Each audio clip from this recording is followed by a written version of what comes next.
Reactions. जो alkyl halide molecule हैं, जब इन पर न्यूक्लियोफाइल अटैक करता है तो न्यूक्लियोफाइल के अटैक करने की पहली पोजीशन थी अल्फा कार्बन। अगर आपको याद हो, कार्बन बॉन्ड ब्रोमीन, ये लगे हुए हैं हाइड्रोजन, ये लगे हुए हैं हाइड्रोजन।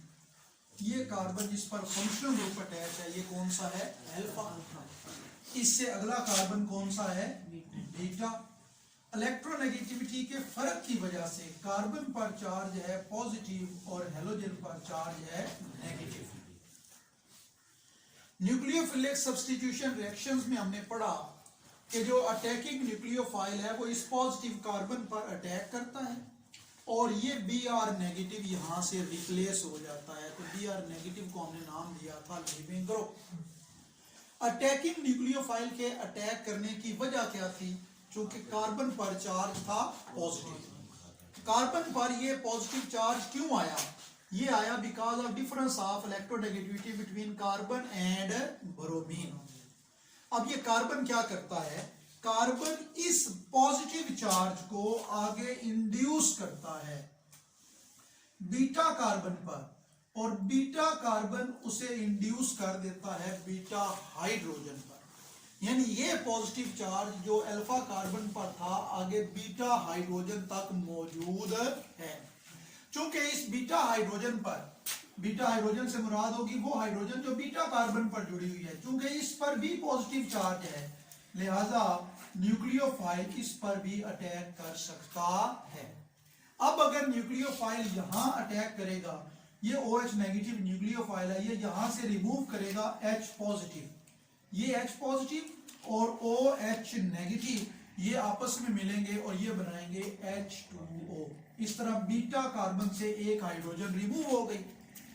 अल्फा कार्बन से ये जो लिविंग ग्रुप है ये मॉलिक्यूल को छोड़कर चला गया, चूंकि इसका नाम हमने लिविंग ग्रुप रखा है, इसने छोड़ के जाना है।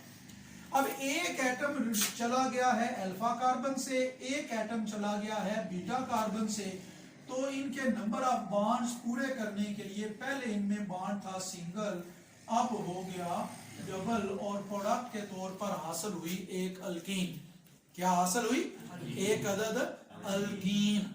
और ये रिएक्शन कहलाएगा बीटा एलिमिनेशन रिएक्शंस। क्या कहलाएगा?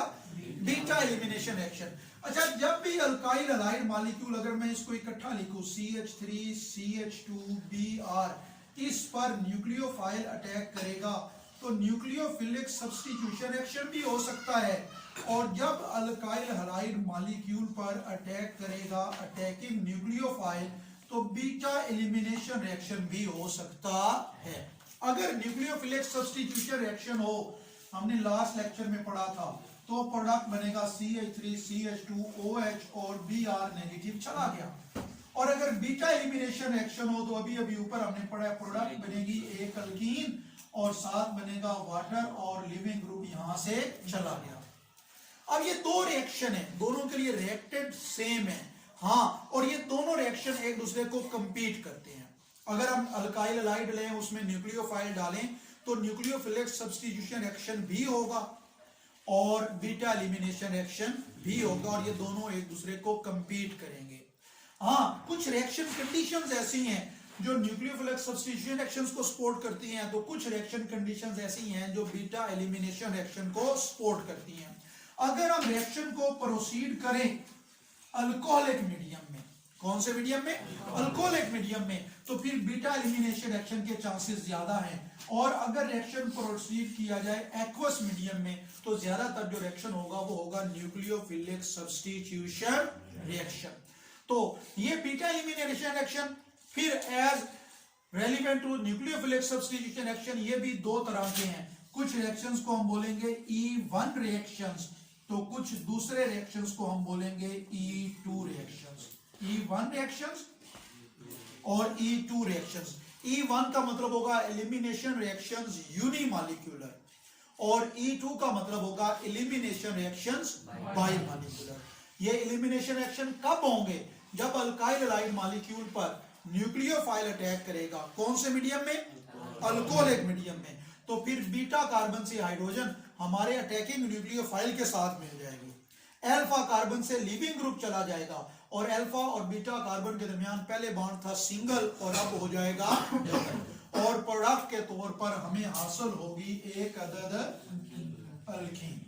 आगे मैकेनिज्म के लिहाज से कितनी टाइप्स इनकी, दो, कौन कौन सी, E1 E2। E1 elimination actions unimolecular, E2 elimination actions बाइमॉलिक्यूलर।